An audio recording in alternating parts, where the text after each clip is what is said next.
오늘 본문 말씀은 창세기 30장 25절부터 31장 55절까지의 말씀입니다.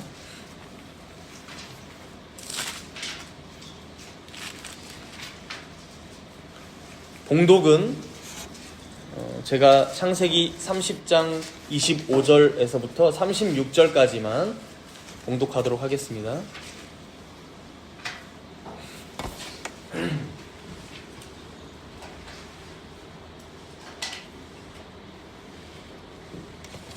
(30장) 25절에서 36절까지 봉독합니다.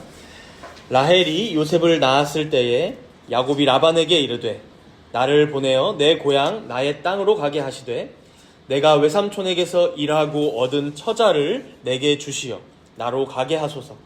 내가 외삼촌에게 한 일은 외삼촌이 아시나이다. 라반이 그에게 이르되 여호와께서 너로 말미암아 내게 복 주신 줄을 내가 깨달았노니 내가 나를 사랑스럽게 여기거든 그대로 있으라. 또 이르되 내 품삯을 정하라. 내가 그것을 주리라. 야곱이 그에게 이르되 내가 어떻게 외삼촌을 섬겼는지 어떻게 외삼촌의 가축을 쳤는지 외삼촌이 아시나이다. 내가 오기 전에는 외삼촌의 소유가 적더니 번성하여 때를 이루었으니 내 발이 이르는 곳마다 여호와께서 외삼촌에게 복을 주셨나이다. 그러나 나는 언제나 내 집을 세우리이까. 라반이 이르되 내가 무엇으로 내게 주랴.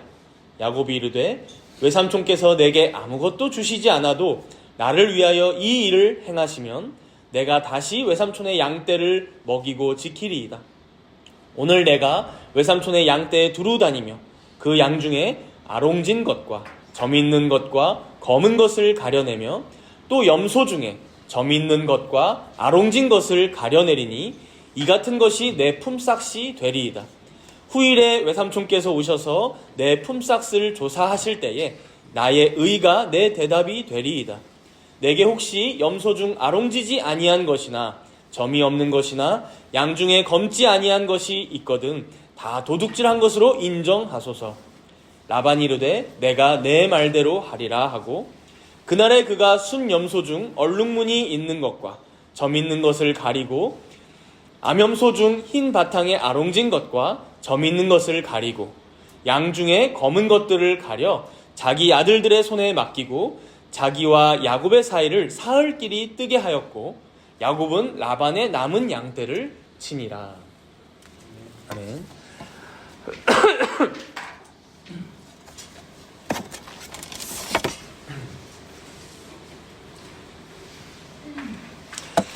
하나님께서는 죄로 타락한 인류 가운데 자신의 구원 계획을 계속해서 이뤄가시고자 한 사람 아브라함을 부르셨습니다. 그에게 약속하시기를 내가 너로 큰 민족을 이루고 내게 복을 주어 내 이름을 창대하게 하리니 너는 복이 될지라 라고 말씀하셨죠. 분명히 하나님께서 말씀하셨기에 이 믿음은 가지고 있었지만 가시적인 성과는 너무도 미미했습니다. 아브라함 100살 때에 겨우 낳은 자녀 이삭 한 명을 통해 이 약속을 이뤄가겠다고 하셨는데 이 이삭 또한 쌍둥이 에서와 야곱만을 낳았고 그 뒤에 다른 자녀들을 낳았다는 기록이 성경엔 나오지 않습니다. 그리고 그 중에서도 둘째 야곱, 즉 자신을 속이고 외삼촌 라반의 집으로 도망간 그 사기꾼을 통해서 자신의 약속을 이어가시겠다라고 말씀하시죠. 사실 우리는 성경이 우리를 데려가는 곳으로 또 하나님께서 말씀하신 곳을 향해 따라가야 하다 보니까 지금 야곱을 따라가고 있긴 하지만 과연 하나님께서 아브라함과 이삭에게 약속하신 대로 이런 자격 없는 야곱을 통해 사기꾼이고 도망자인 야곱을 통해 정말 하나님 백성의 공동체를 이루시고 이들의 후손들을 복되게 하실까? 이런 의문 속에서 성경을 읽어갈 수밖에 없습니다. 이런 측면에서 우리가 지난주부터 살펴보고 있는 본문은 아브라함에게 약속하셨던 하나님의 말씀이 드디어 가시적으로 뭔가 이루어져 가는구나 확인하게 되는 말씀들입니다. 지난주에 창세기 29장과 30장 말씀을 통해 야곱이 아내 레아와 라헬을 얻게 되었고 또 더해서 그들의 여종들까지 총 4명의 아내가 생겼고 이후에 이 4명의 아들을 통해 총 12명의 아들들을 낳게 되는, 그래서 이후에 이들이 누가 됩니까? 하나님께서 아브라함에게 약속하셨던 큰 민족, 즉 이스라엘의 12지파 시조가 되는구나 우리는 알게 됩니다. 이런 측면에서 사실 야곱이 자신의 고향을 떠나고 어머니 리브가 곁을 떠나서 라반의 집에서 고생했던 총 20년의 기간은 야곱 본인에게 있어서는 가장 고독하고 외롭고 또 그 누구도 믿을 수 없고 정말 뼈 빠지게 고생한 그 20년이었을지 몰라도 하나님께서 이 야곱을 인도하실 때 이 야곱에게 없어서는 안 될 꼭 필요한 시간이었다라고 우리가 볼 수 있습니다. 지난 시간에는 12아들을 낳게 되면서 큰 민족이 되는 이제 기초를 놓게 되었다면요, 오늘 본문이 시작되는 30장 25절부터 마지막 43절까지는 그 나머지 6년의 세월 동안 야곱이 무엇을 했는지가 나옵니다. 그러니까 레아를 위해서 7년, 라헬을 위해 7년, 14년이고 다시 고향으로 떠나기까지 이제 6년이 더 소요가 되는데, 이 마지막 6년 동안 야곱이 무엇을 하며 지냈는지가 나오는 거죠. 그 핵심적인 내용이 30장 43절, 30장 마지막 절이죠. 43절에 나오고 있는데 우리 43절을 함께 읽도록 하겠습니다. 30장 43절입니다. 이에 그 사람이 매우 번창하여 양떼와 노비와 낙타와 나귀가 많았더라. 여기서 그 사람이, 이 사람은 이제 야곱이죠. 야곱이 어떻게 되었다고 합니까? 매우 번창하게 되었다라고 말씀합니다. 여러분, 야곱이 여기 하란 땅에 처음 올 때 어떻게 왔나요? 혈혈단신, 도망자 신세로 쫓겨왔습니다. 그러니 오는 길에 베고 잘 짐 하나 없어서 돌베개 베고 잤던 걸 우리는 기억하죠. 그런데 지금은 어떻습니까? 어엿한 아내들도 생겼고 든든한 자녀들도 많이 낳았고, 더해서 이제 30장 후반부에는 그 나머지 6년의 시간을 통해 야곱의 집안이, 야곱이 매우 번창하게 되었다는 것을 우리는 확인합니다. 그러니 이제 어떻습니까? 고향으로 돌아갈 준비를 맞춰가는구나 우리는 알 수 있습니다. 하나님께서 야곱이 돌베개 베고 자고 있을 때 무엇을 보여주었어요? 꿈에서? 기억하십니까? 하늘과 땅을 잇는? 기억 못하세요 진짜? 사닥다리를 보여주셨죠. 사닥다리. 그게 계단이었든 기울어진 경사였든, 그때 하나님께서 약속하셨던 말씀이 무엇이었습니까? 내가 너와 함께 있어 내가 어디로 가든지 너를 지키며 너를 이끌어 이 땅으로 돌아오게 할지라. 아마 지난 20년 동안 뼈 빠지게 일하고 또 아내들 다툼과 등살에 정신없고 할 때 야곱은 이 약속들 다 잊어버렸을지도 모릅니다. 20년이 짧은 시간도 아니죠. 그러나 어떻습니까? 하나님께서는 절대 자신의 약속을 잊지 않으셨습니다. 말씀하신 그대로 반드시 지키시고 성취하십니다. 창세기에 등장하고 있는 아브라함, 그리고 이삭, 또 오늘 본문에도 나오는 야곱은 이런 의미에서 하나님의 백성들, 즉 주님의 교회를 대표하는 인물들입니다. 이들을 하나님께서 어떻게 인도하고 계신가를 우리가 살펴보면 시대와 장소를 뛰어넘어서 동일하게 이 시대에도 자기 백성들인 우리들을 어떻게 인도하시는지를 우리는 발견할 수 있습니다. 우리가 오늘 이런 관점을 가지고 말씀을 더 살펴보면 좋겠는데요. 먼저 우리 본문 30장 25절, 오늘 본문이 시작하는 25절이죠. 25절을 한번 보시면 이제 야곱이 라헬을 통해 요셉을 낳았을 때의 얘기다라고 그 시기를 특정합니다. 그러니까 시간상 14년 정도가 흐른 뒤라고 보시면 됩니다. 근데 야곱이 생각하기에 이제 더는 안 되겠다라고 생각했고, 외삼촌 라반에게 저에게 처자식만 내어주시면 제가 고향으로 돌아가겠습니다. 아마 이 말을 보니까 이때까지도 야곱은 처자식에 대한 주권이 자신에게 없었던 때인 것 같아요. 그냥 정말 거의 몸종, 일꾼으로 일했던 때인 것 같죠. 근데 처자식을 이제 내어주시면 제가 좀 고향으로 떠나가려고 합니다. 사실 이 말 속에는 라반을 향한 원망이 좀 들어있다고 볼 수 있습니다. 우리가 이제 라반에 대해서 계속 살펴봐왔지만 어떤 사람입니까? 아주 영악하고 이기적이고 심지어 가족들에게마저 절대 자기 것을 주지 않는, 손해보지 않는 사람입니다. 31장 우리가 살펴보진 않겠지만 라반의 딸들이 얘기해요. 자기들은 계속해서 외인 취급을 받아왔다. 지금까지. 딸로 아버지가 보질 않았다. 그래서 아마 이때까지 14년 동안 야곱도 라반을 위해 열심히 일해왔지만 정작 보수는 거의 챙겨주지 않은 것으로 보여요.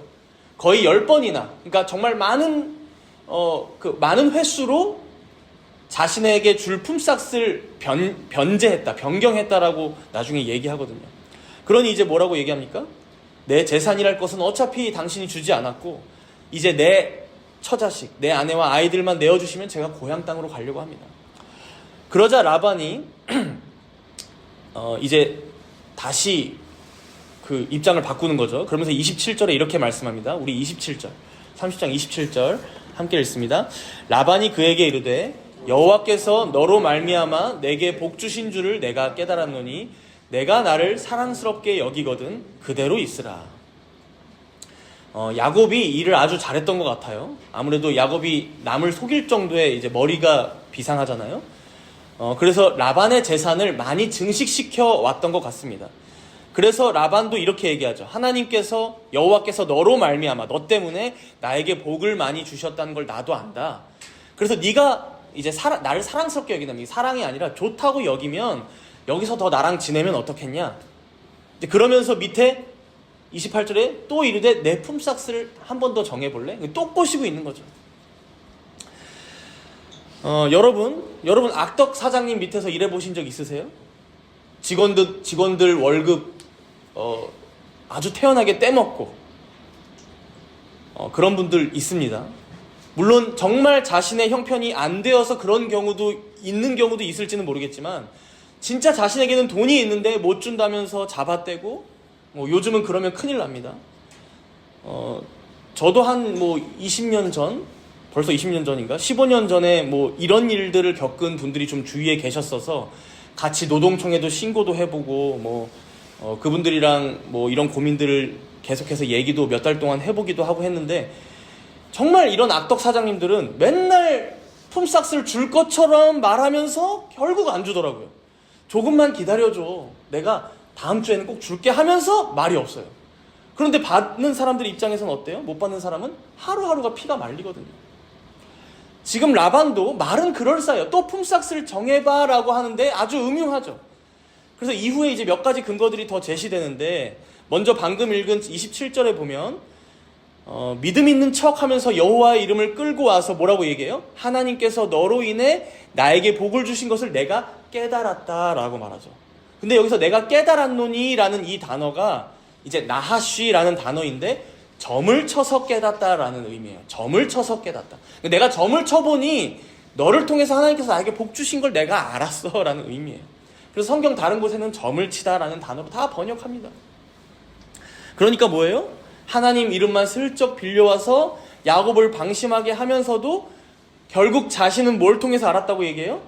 미신과 무속과 우상을 통해서 점을 쳐보니 너가 좀 도움이 됐던 것 같아 라고 돌려 말하는 거예요. 그러면서 이제 네 품삯을 정해봐라 라고 얘기하죠. 그러자 이제 야곱도 뭔가 생각하고 있던 게 있었던 것 같아요. 외삼촌 라반에게 한 가지 제안을 합니다. 29절에 보시면 지금까지 자신이 얼마나 충성스럽게 당신을 섬겨왔는지 어필하고 있고요. 30절에 보면 외삼촌의 소유가 처음엔 적었지만 자신이 관리해온 이 14년 동안 하나님께서 진짜 복을 주셔서 번성하여 때를 이루지 않았냐, 자신의 공로가 있음을, 또 하나님께서 은혜를 주셨음을 한 번 더 어필해요. 근데 마지막에 보시면 이렇게 얘기하죠. 그러나 나는 언제나 내 집을 세우리이까. 이게 진짜 하고 싶은 말이죠. 그러니까 당신의 소유는 늘어났는데 나 때문에, 아니 나도 이제 아내가 4명이나 되고 자녀가 12명이나 낳았는데 이들도 먹이고 살아야 하지 않겠냐. 그러면서 31절의 얘기가 이어져요. 우리 31절을 함께 읽겠습니다. 31절.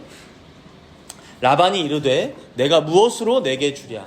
야곱이 이르되 외삼촌께서 내게 아무것도 주시지 않아도 나를 위하여 이 일을 행하시면 내가 다시 외삼촌의 양떼를 먹이고 지키리이다. 이제 라반이 그럼 내가 뭘 너한테 줘볼까? 그랬더니 야곱은 안 줘도 되는데 한 가지 요청을 받아들여 주신다면, 나를 위하여 이 일을 행하여 주신다면 내가 외삼촌의 양떼를 먹이고 지키겠습니다. 그럼 이 일이 뭐냐? 이제 32절에 나와요. 32절에 보시면 양떼들 중에서는 아롱지고, 그렇죠? 그리고 점 있는 것, 검은 것을 가려내고, 또 염소 중에서는 점 있는 것, 아롱진 것을 가려낼 테니까 것들만 내 것이 되게 해달라는 거예요. 여러분, 아롱진 거는 뭐 줄무늬 있고 점박이 같은 거예요. 그러니까 뭐 아롱지고 점 있고 검은 거. 근데 염소는 또 달라요. 검은 염소가 많았기 때문에 검은 건 얘기 안 했어요. 점 있고 아롱진 것을 가려낼 테니까 이것만 내게 되게 해달라. 그래서 이제 이후에 양이 새끼를 낳았는데 흰색 양이 태어나면 어때요? 누구 거예요? 외삼촌 걸로 해드릴게요. 근데 염소가 또 새끼를 낳았는데 검은 염소나 혹은 짙은 갈색 염소가 태어났어요? 그럼 누구 거예요? 당신의 걸로 해드릴게요. 여러분, 이때 당시에는 거의 양들은 다 흰색이었고요. 염소는 거의 다 검은색 아니면 짙은 갈색이었대요. 유전학적으로 제가 좀 이걸 찾아보니까 이런 무늬가 있거나 점이 있는 양이나 염소가 태어날 확률이 굉장히 낮다고 합니다. 부모 양쪽이 흰색이나 검은색이면 더하고요. 단색이면 더하고요. 한쪽이 무늬나 점이 있어도 이 새끼가 그렇다라고 얘기할 확률은 굉장히 낮다라고 해요. 그러니 이런 야곱의 요청을 듣고 라반이 어땠을까요? 자기 눈에 보이는 아롱지구 뭐 점 있는 것들 별로 보이지 않거든요. 그러니까 이제 약삭 바른 이 사람이 머리가 팽 돌아가겠죠. 이거 내가 해볼 만하다. 해볼 만한 거래다. 야곱이 지금까지 이런 모든 업적들 어차피 내 거였지만 이번에도 확실히 내 것으로 또 만들 수 있겠다. 그래서 34절에 보시면 라반이 이렇게 얘기하죠. 내 말대로 해라. 이 요청을 바로 받아들입니다. 그런데 이후에 이 악한 라반이 어떻게 행동하는지 한번 보세요. 진짜 악덕사장이에요. 35절과 36절, 35절, 36절 우리 두 절 함께 읽습니다. 그날에 그가 순염소 중 얼룩무늬 있는 것과 점 있는 것을 가리고 암염소 중 흰 바탕에 아롱진 것과 점 있는 것을 가리고 양 중에 검은 것들을 가려 자기 아들들의 손에 맡기고 자기와 야곱의 사이를 사흘길이 뜨게 하였고 야곱은 라반의 남은 양떼를 치니라. 그나마 소수 적은 숫자로 있었던 그 아롱지고 점 있고 검은 염소나 양들을 무려 자기 아들들을 시켜서 사흘길이나 3일길이나 떨어뜨려 놓고 있어요. 뭐예요? 조금의 확률이라도 낮춰보려고. 새끼가 태어나면 절대 그런 일이 없게 하려고 단색 양과 염소만 쫙 남겨놓는 거예요. 라반의 행태가 어떻습니까? 우리가 앞에서 악덕 사장님과 같다라고 했지만 이제 어떤 목사님은 이 라반을 비유하시기를 이러한 라반의 형태가 너무도 우리가 살아가는 세상의 이치와 똑같다라고 비유하시더라고요. 생각해보니 그래요. 약삭 빠르고 이기적이고 자기 실속만 챙기고 남은 어떻게 되든 상관없고 나만 잘 먹고 잘 살면 되고 심지어 자기 딸과 결혼한 사위인데 그런 그에게조차 어떻습니까? 각박하죠. 전혀 베풀 줄 몰라요. 줄 거나 제대로 챙겨주면 모르겠는데 지금 하는 행동은 있는 것도 빼앗고 있어요. 여러분, 마치 야곱으로 대표되는 하나님의 백성들이 라반의 집과 같은 이 세상에서 살아가는 모습이 바로 여기에 그려지고 있다는 거예요. 여러분들은 이런 때에 어떻게 하시겠습니까? 최대한 그 위치에서 발버둥을 쳐보겠죠.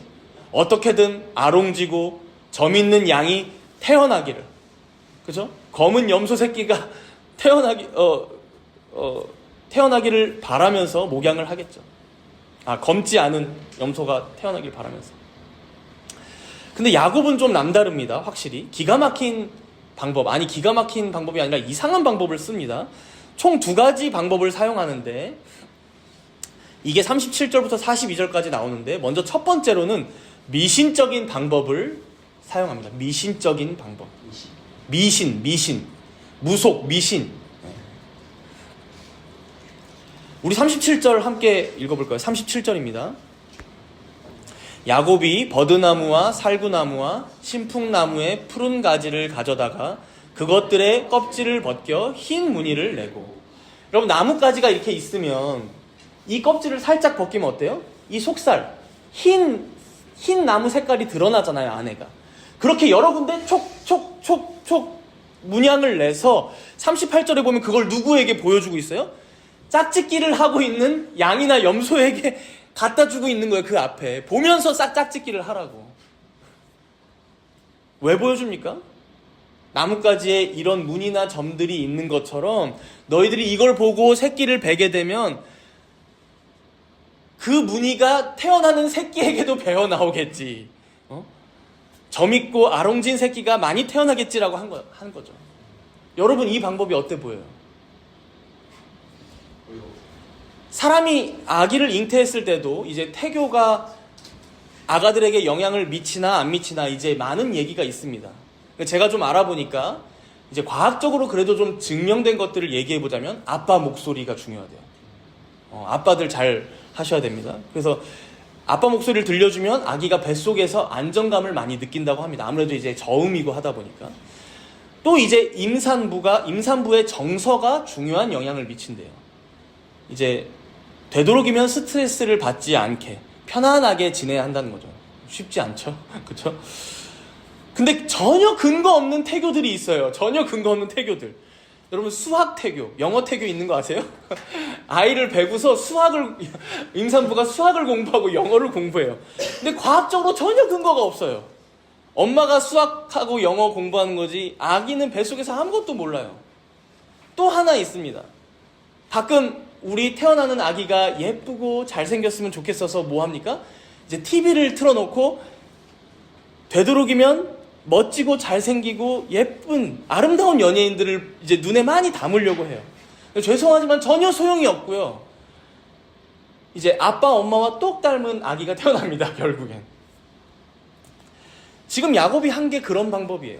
그래서 논란이 많습니다. 이 방법이 과연 당시에 믿을 만한 과학적인 방법을 지금 이 야곱이 사용한 거냐, 아니면 완전히 미신적인 방법인데 그냥 당시 목자들 사이에서 유행을 했었고 야곱도 그거를 그냥 배워와서 사용한 거냐. 이제 제가 평가하기로는 후자로 보입니다. 즉 야곱이 미신적인 방법을 차용해서 썼던 걸로 생각이 돼요. 사실 이게 하나님께서 말씀하신 걸 이행하긴 한 거예요. 우리가 뒤로 한번 가서 31장 12절을 읽어볼까요?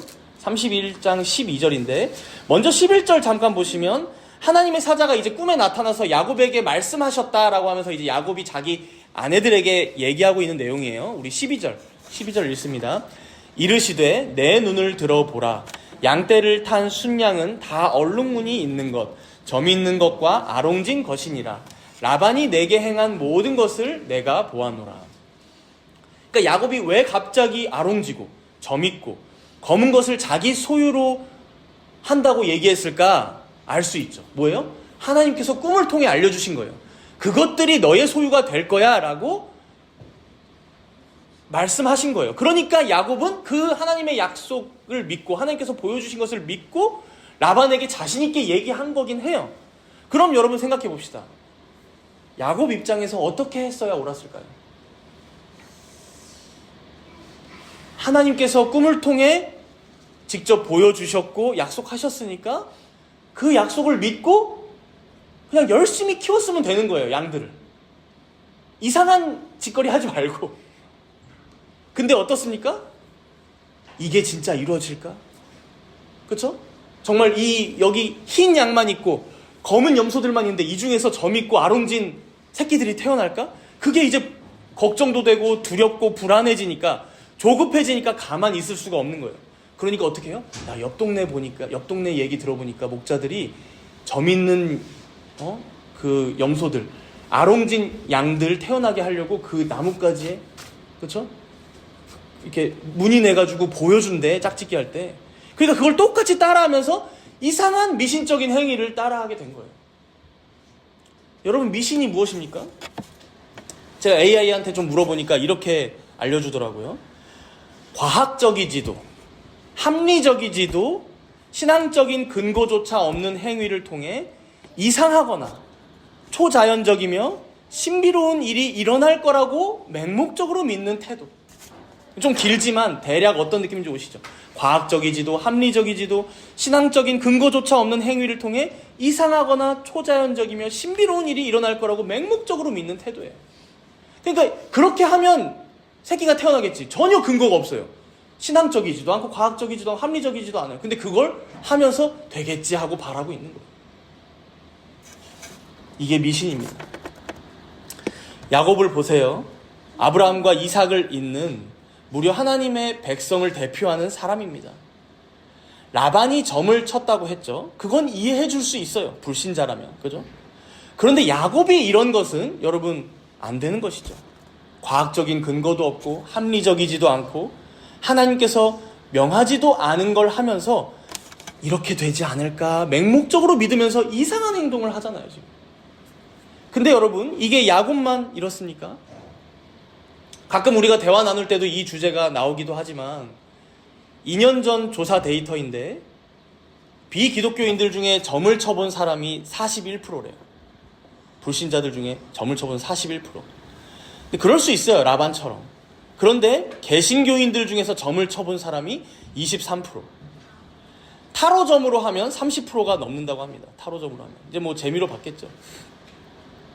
사실 최근에도 이 무속신앙이 얼마나 많이 이슈가 됩니까? 제가 그저껜가도 뉴스를 보니까 이제 용산의 대통령실에 가면 어떤 액자가 있는데 아주 비싸대요. 혹은 이제 천장에 보면 봉황이 아주 멋지게 그려져 있는데 이게 아주 비싸대요. 그래서 이제 작품성이 좋아서 예술성이 좋아서 비싼가 보다 했는데 그게 아니라 그게 무속인이 그린 거라서 비싸다는 거예요. 무속인이 그린 거라서 왜 비쌀까요? 뭔가 주술적인 효용이 있다는 거예요. 그 작품에. 그래서 아주 비싸게 주고 거기에 배치를 해놨다는 거죠. 근데 여러분, 이게 뭐 비단 대통령실 뿐만이 아니라 우리 한국인들 정말 무속 좋아합니다. 미신? 그러니까 별로 근거 없는 얘기들 정말 많이 믿어요. 이게 보니까 문화적으로 또 종교적으로 우리나라가 가지고 있었던 이 유교와 긴밀하게 결합되어서 한국의 토속 종교가 돼버렸어요. 그러니까 개신교인이든 천주교, 성당을 다니든 불교인이든 심지어 이단들이든 여러분 상관이 없어요. 한국인들의 마음 깊은 곳에는 뭐가 있어요? 이 미신과 무속이 자리 잡고 있어요. 그래서 여러분 종교에 상관없이 우리나라 영화인들 영화 제작 시작할 때 뭐 해요? 고사지네요. 돼지 머리 갖다 놓고. 저는 그걸 보면서 와, 저렇게 지성인들이 저걸 아직까지 하는구나 싶어요. 연예인들 여러분 너나 할 것 없이 새해 가까이 오면 뭐해요? 아마 지금 정도면 다 비싼 곳에 가서 했을 거예요. 뭐해요? 새해 운세 점 치러 가요. 내년에는 결혼하나요? 저 내년에는 더 대박, 제 작품들 대박 나나요? 물론 뭐 방송에서만 하고 그치는 사람들도 있을지 몰라도 어쨌든 아무렇지도 않게 해요. 정치인들 여러분 선거하기 전에 뭐 해요? 고사 지내고 구판 벌려요. 선거 사무실 잡을 때 풍수지리 따집니다.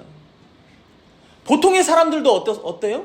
액땜하려고 집에 부적 갖다 붙여놓는다던가 뭐 갑자기 어느 집에 갔더니만 그 안에 뭐예요? 무슨 생선 같은 거 걸려있고 그리고 어떤 친구들 갑자기 보니까 교회 다닌다고 했는데 지갑에 부적 들어있어요.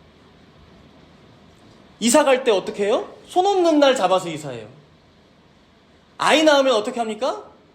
이름 정하기가 물론 고민돼서 그럴지 모르지만 역수원 가서 여러분 이름 지어요. 받아와요.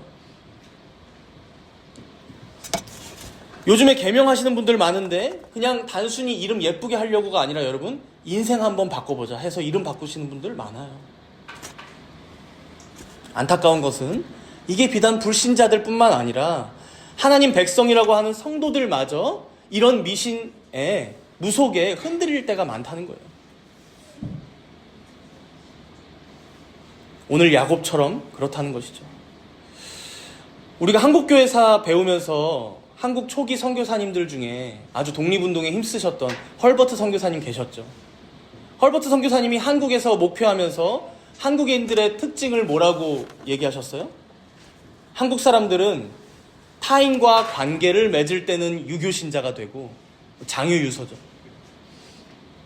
내세와 죽음 앞에서는 불교신자가 되고 결정적 위기가 다가오면 뭐가 돼요? 샤머니스트, 미신적 기복주의자가 된다. 미신적 기복주의자. 이 헐버트 선교사님의 말씀이 100년 전이나 지금이나 아주 유효하죠. 물론 우리는 한국에서 살아가니까 지금까지 오래도록 이어져 내려온 전통과 문화들 당연히 귀하게 여기고 존중해야 합니다. 그러나 사랑하는 여러분, 그걸 존중한다는 핑계로 하나님의 말씀까지 어겨가며 그것을 존중하고 내가 함께 동참하는 것은 분명한 죄악입니다. 그 전통을 귀하게 여기니까 나도 제사상 앞에 가서 절하고, 장례식장 친구들과 같이 조문 가서 아무렇게나 함께 절하고, 친구들 만나서 재미로 점 보러 들어가고, 회사에서 고사 지낼 때 돼지 머리 앞에 절하고 돈 끼워주고. 여러분, 생사화복의 주관자가 누구십니까? 조상들의 영입니까? 태어날 때부터 정해진 어떤 역술이나 운명이나 숙명입니까? 관상입니까?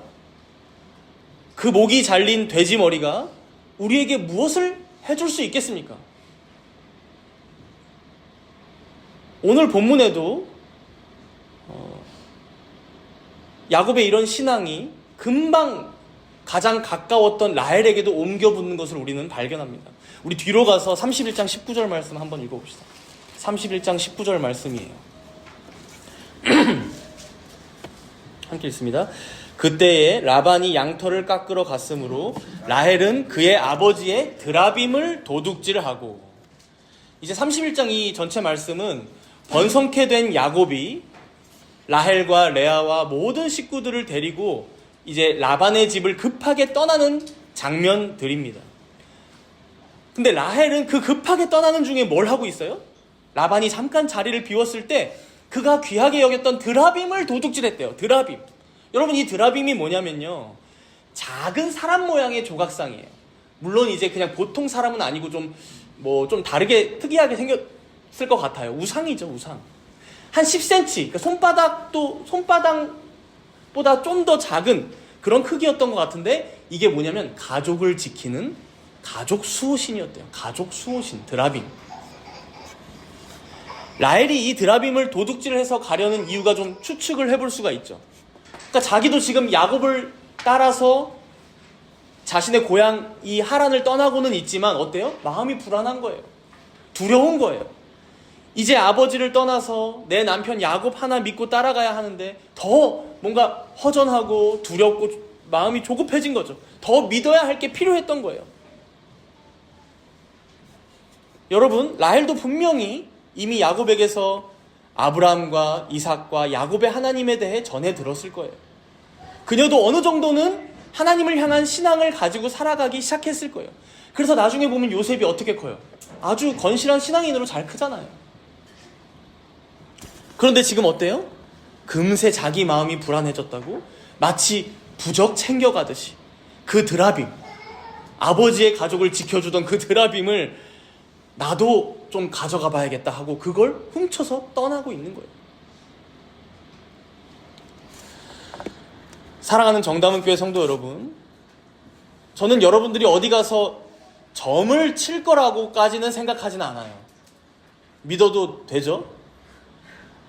혹여나 지금까지 점을 쳤다거나 새해 운세 혹은 오늘의 운세, 85년생은 오늘 하루가 어떨까, 이런 거 보고 지냈다면 여러분들 회개하시고 다시는 눈길을 주지 마시기 바랍니다. 그런데 문제가 여기서 그치지 않아요. 오히려 우리 눈에 잘 보이고 금방 드러나는 미신들이야 우리가 배척하며 경계하며 지낼 수 있는데, 문제는 우리 마음과 생각 깊은 곳에서 전혀 성경적이지도 않은, 그리고 상식적이다거나 과학적이다거나 합리적이지도 않은 그런 미신적인 생각이나 믿음이 아주 은밀하게 자리 잡고 있을 수 있다는 거예요. 아주 은밀하게. 몇 가지 예를 들어볼까요? 안타깝게도 어떤 교회들은 여전히 그냥 보통의 성도들의 기도보다는 목사의 기도를 하나님께서 더 잘 들어주시겠지라고 믿고 그 목사에게 안수기도 받으려고 줄을 서 있습니다.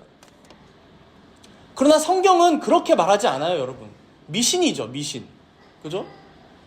어떤 교회들은 지금도 40일 작정기도 혹은 1000번제 예물을 드리면서, 여러분 1000번제는 사실 한 번에 1000마리를 드렸다는 그 번제예요.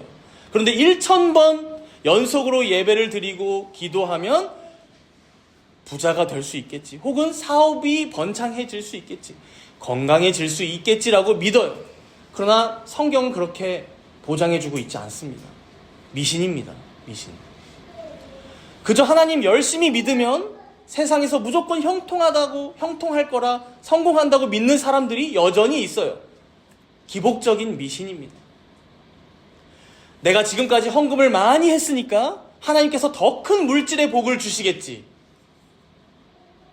죄송하지만 근거가 없어요, 여러분. 보장도 못 해드립니다. 물론 우리의 필요나 부족함을 하나님께서는 항상 채우시겠죠. 그러나 그런 법칙은 아니라는 거예요. 비슷하게 우리 또한 이런 미신을 가지고 있는 것은 없는지, 우리가 품고 있는 드라빔 같은 것은 없는지 우리가 되돌아봐야 한다는 것이죠. 라헬이 드라빔을 품에 품고 집을 떠나고 있듯이 이것만 있으면 우리 가족이 보호되겠지. 요즘 세상에는 그게 뭘까요? 돈이고 자가주택이고 혹은 어떤 명예고 권세죠. 혹은 세상의 어떤 자리고 성공이겠죠. 그러나 여러분, 생사화복의 주권은 오직 하나님께만 있습니다. 오직 하나님께만. 그럼 궁금할 수 있을 것 같아요. 아까 야곱과 같은 때에 우리는 무엇을 더 해야 할까요? 물론 미신적인 방법을 쓰지 않고 그 양떼를 잘 길러야 한다고 했지만, 그럼 그 양떼를 잘 기르는 것은, 목양하는 것은 무엇일까요? 그래서 우리가 야곱의 두 번째 방법을 좀 주목해 봐야 합니다. 우리 30장 41절 와서 30장 41절을 함께 읽겠습니다. 30장 41절입니다.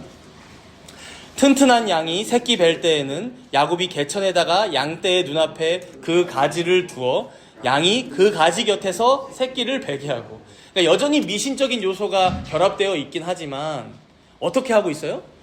튼튼한 양과 또 42절에 보시면 약한 양을 구분해서 튼튼한 양에게만 이 나뭇가지를 보여줘요. 물론 아직도 미신이 좀 남아있지만 여러분, 튼튼한 양과 약한 양을 구분하는 것은 어떤 방법이에요? 이건 과학적인 방법입니다. 과학적인 방법. 그러니까 사리에 맞는 방법이죠. 즉 하나님께서 이 땅 가운데 허락하신 일반적인 방편을 사용한 겁니다. 튼튼한 양에게선 튼튼한 양이 태어날 확률이 높으니 그 튼튼한 양이 자기 것이 되도록 하나님께서 주신 지혜를 활용한 거예요. 물론 야곱이 번창한 것을 우리가 생각해 볼 때 이런 두 가지 방법, 즉 미신적인 방법 또 과학적인 방법을 잘 써서 번창했다는 것만은 아닙니다. 야곱의 번창은 야곱이 31장 9절에도 이렇게 말해요. 31장 9절에 잠깐 보시면 하나님이 이같이 그대들의 아버지의 가축을 빼앗아 내게 주셨느니라. 그러니까 다 하나님의 섭리와 은혜 가운데 허락해 주신 번창이요 번성이었습니다. 분명히. 그러나 언제나 하나님 앞에서 살아가는 우리 신자들의 애씀은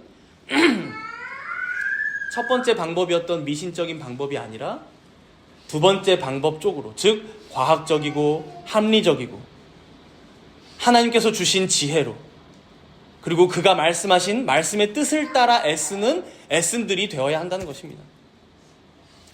미신으로, 신비주의적인 것으로, 성경이 말하지 않고 금지한 것으로 죄를 따라가면서 승부를 보려고 하는 자들이 아니라 성경이 말씀한 대로, 즉 선으로 악을 이기기를 힘쓰고 언제 어느 때든지 하나님의 계명 따르기를 애쓰고 또 하나님께서 허락해 주신 이 세상에 일반적으로 통용되는 지혜로운 방식들을 취합해서 활용하고 사용하는 것, 바로 그것이 이 세상을 창조하신 하나님을 인정하고 영화롭게 하면서도 그의 뜻을 쫓아 살아가는 신자의 태도요 바른 자세라는 것입니다. 라헬이 훔쳤던 드라빔은 그녀의 아버지 라반이 아주 아끼던 물건이었습니다. 그래서 라반이 그거 없어진 거 알고 눈이 뒤집혀서 따라가요. 7일 만에 따라잡고 결국 라헬의 장막까지 그걸 찾으러 들어갑니다. 야곱이 허락해 준 이후에. 근데 라헬이 그때 어떻게 했을까요? 한 달에 한 번 오는 월경날이라고 일어날 수 없습니다 라고 양해를 구하고 그 엉덩이에 깔고 앉아버려요. 드라빔을. 이게 31장 34절 35절에 나오는데 여러분, 이 장면이 여러분 어떻게 보이세요? 아주 희극적이지 않나요? 우리가 세상에서 의지하려 하고 따르려 하는 그 우상의 실체, 그 미신의 무속의 실체를 적나라하게 보여주는 거예요. 여러분, 구약시대 때 월경하는 여인들은 그 일이 다 마치고 나서 정결케 한 후에야 하나님 앞에 나아갈 수 있었습니다. 그러니까 인간이 얼마나 죄인인지를 보여주는 하나의 표상이었습니다. 월경은, 여인의 월경은. 그런데 그 엉덩이에 깔고 앉았다는 것이 뭐예요? 그 드라빔, 즉 우리가 귀하다 여기고 우리 품에 품고 살고 있는 그 미신과 무속과 우상의 실체는 실제로 그보다 못하다, 가장 추악한 것이다, 가장 천하고 죽은 것이며 부정한 것이다 라는 것을 지금 이 장면을 통해 보여주고 계신 거예요. 사랑하는 여러분, 우리를 지켜주는 것은 드라빔이 아닙니다. 우상이 아니라 하나님이십니다. 야곱이 잔머리를 굴려 꾀를 내었던 그 방법들이 아니라 하나님께서 그와 그의 집안을 번성케 하신 것입니다. 우리 31장이에요. 24절을 읽어봅시다. 31장 24절. 라반이 야곱의 식구들을 추격하는 길에 일어났던 일이에요. 31장 24절 읽습니다. 밤에 하나님이 아람 사람 라반에게 현몽하여 이르시되 너는 삼가 야곱에게 선악간에 말하지 말라 하셨더라.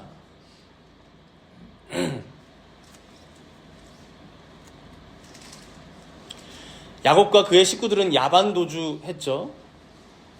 그래서 이제 이 일에 대해서 논의하면서 야곱이 그의 아내들에게 계속 뭐라고 말하냐면, 아버지 라반은 자신을 속이고 해치려고까지 했지만 하나님께서 지금까지 다 막아주셨다. 공의로우신 하나님께서 라반에게서 그의 재산을 빼앗아서 나에게 채워주셨다라고 고백합니다. 그리고 방금 읽은 이 24절은 도망치는 야곱을 쫓아가는 그 라반에게 하나님께서 꿈 가운데 나타나셔서 그를 해치지 못하도록 마지막까지 지켜주고 계신 말씀입니다. 야곱에게 선악간에 말하지 말라. 너가 따라잡아도 야곱한테 뭐가 잘했는지 잘못했는지 그거 따지지 마. 그죠? 라반이 이 말을 듣고서 야곱과 만났기에 여러분 아무 일도 일어나지 않았고 야곱과 그의 식구들은 무사히 집으로 돌아올 수 있었던 것입니다. 이제 이러한 모든 일을 겪고 야곱이 마지막에 이렇게 고백합니다. 우리 마지막으로 31장 42절을 읽어봅시다. 31장 42절입니다. 31장 42절 함께 읽습니다.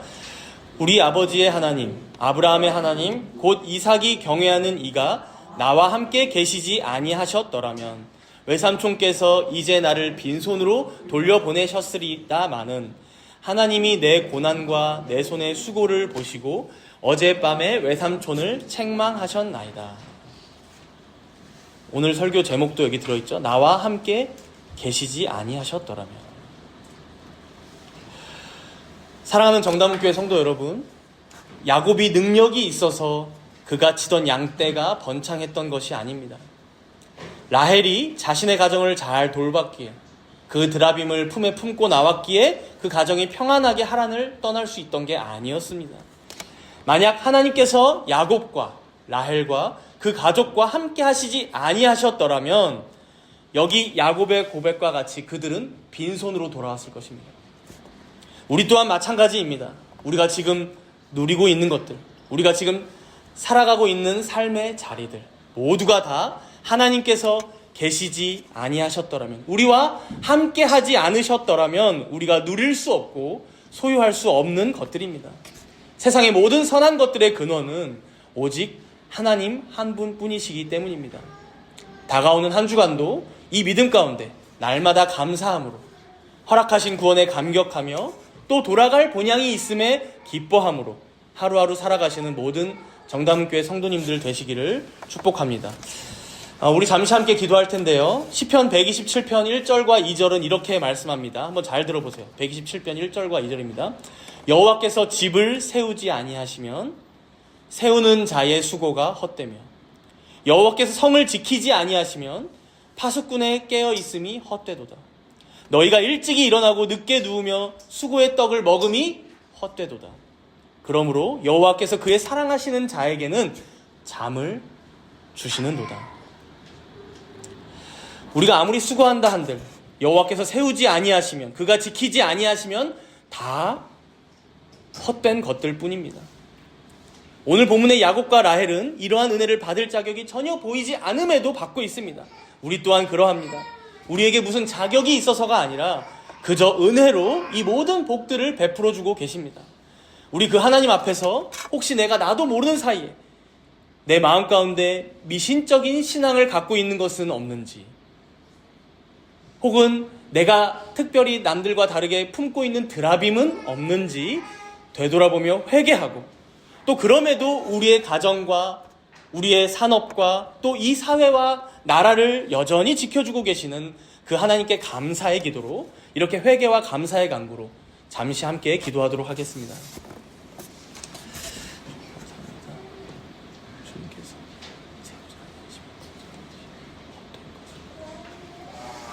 모든 수고가 얼마나 열심히 했고 그것이 얼마나 대단한가 하나님께서 전하시면 주님께서 주여 우리가 가운데 신적인 신앙이 있는 것은 없죠. 정말 유명한 사랑이 없어 보이는 신앙들이 사랑을 하여 주시옵시고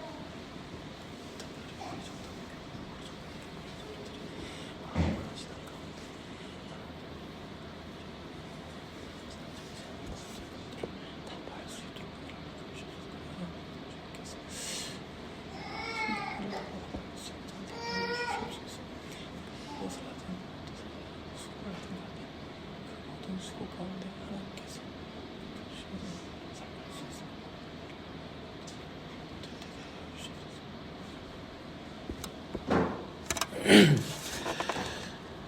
사랑과 은혜가 풍성하신 하나님 아버지, 오늘도 진리의 말씀으로 가르치시사 우리의 믿음을 새롭게 하여 주심에 감사를 드립니다. 주님, 저희가 이 세상을 살아가며 때로는 미신적 관습과 잘못된 믿음들에 휘둘릴 때가 있음을 고백합니다. 그러나 오늘 주신 말씀을 통해 참된 길은 오직 주님께만 있고 우리의 삶을 인도하시는 분은 오직 하나님 한 분뿐임을 다시 깨닫게 해주심에 감사드립니다. 이제 저희가 다시 삶의 현장으로 돌아갑니다. 다가오는 한 주간 세상의 유혹과 혼란 속에서도 하나님의 말씀을 붙들며 주님을 신뢰하고 주님의 뜻에 순종하는 삶을 살게 하여 주시옵소서. 저희의 모든 결정과 행동 속에 주님의 주권을 인정하며 어떤 상황 속에서도 하나님을 먼저 의지하는 믿음을 주시옵소서. 특별히 이 땅 가운데 여전히 자리 잡고 있는 미신적 사고들과 무속의 관습들이 사라지게 하옵시고 상식적이고 합리적이며 주님의 영광이 밝히 드러나는 삶의 지혜들이 많아질 수 있도록 은총을 베풀어 주시옵소서. 이 시간 함께 예배드린 모든 성도들의 마음을 지켜주시고 가정과 일터와 삶의 자리에서 말씀에 순종하는 이 결단이 흔들리지 않게 하여 주시옵소서. 이 모든 말씀 감사드리오며 우리 주 예수 그리스도의 이름으로 기도드리옵나이다. 아멘.